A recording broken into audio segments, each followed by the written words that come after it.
Okay. We're going to try a few things here. Mirrored. Um, Testing what it's like recording a live analysis. The Google expert who predicted the iPhone sees a future where everyone lives in abundance by 2030. In business school, we learned that anything beyond 3 years is unable to be predicted. So any businesses that say, oh, we're going to have this done in 5 years, it's not real. Because especially now, everything changes so quickly that any even loose idea past 3 years is total imagination.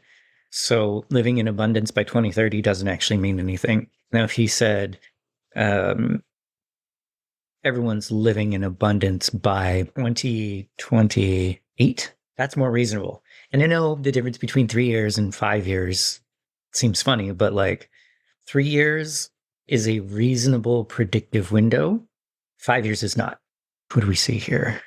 At the core of Kurzweil's vision lies the concept of the singularity, a moment when AI surpasses human intelligence and irrevocably alters the trajectory of civilization. It's a big statement there. He projects this transformative milestone will occur by 2045. Again, any prediction beyond 3 years is kind of moot. He talks about nanotechnology, neuro layers, the brain in the cloud. A direct quote here: "We'll move beyond the limitations of our biological brains into an era brimming with creativity, innovation, and possibilities. Digital immortality, medical nanobots, abundant resources, enhanced intelligence." Digital immortality, this might be one of the most interesting ones. I read something yesterday about a experiment where people came in and talked to an AI with the intention of cloning their personalities. And so they would go in, the AI would ask them questions for 2 hours, and then they came back a week later and did another set of interviews with these people, and it was 1,000 people. And the AI answered as though they would have been that person 85% correctly in the next interview. So in 2 hours of interviews, an AI can judge who you are with 85% accuracy. We're not unique.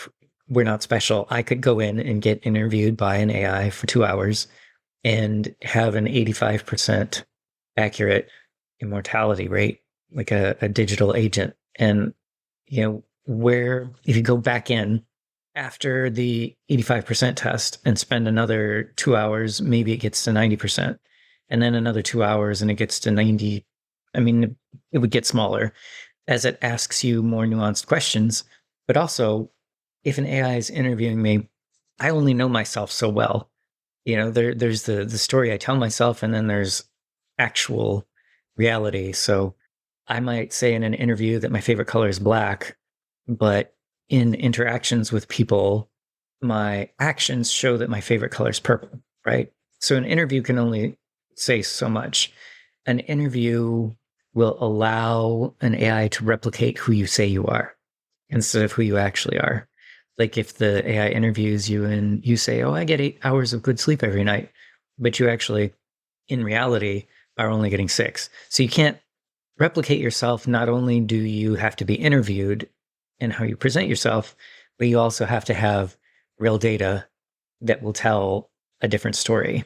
So I imagine if you wore trackers and sensors for, I don't know, a week, that would, tell the AI who you are as you go about your job, as you navigate your friendships, things like that. There's those new glasses. I know they had the Google glasses that kind of failed. There's other glasses that, do the same kind of thing. If you wore a pair of AI glasses so the AI saw everything that you saw, heard everything that you said, and had access to all of your browsing habits and stuff like that for a week, and you were just normal, you were the person that you are, and then it also did an interview with you about stuff that didn't happen, that would be digital immortality.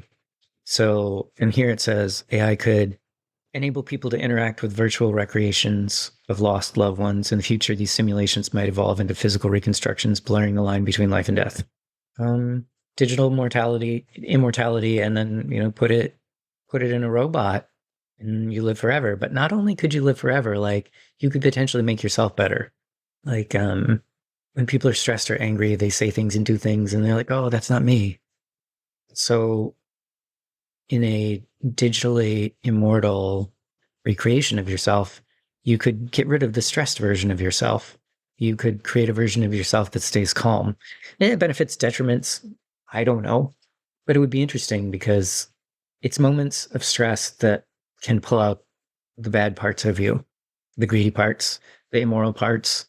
And so if you have an AI recreate a version of yourself that never gets stressed, never gets greedy, never, says ugly things or judgmental things, like you could effectively make the best version of yourself to be around till the end of human existence. How long has this been running? It doesn't give me a timer. We'll see how this works. So it was just a quick idea there.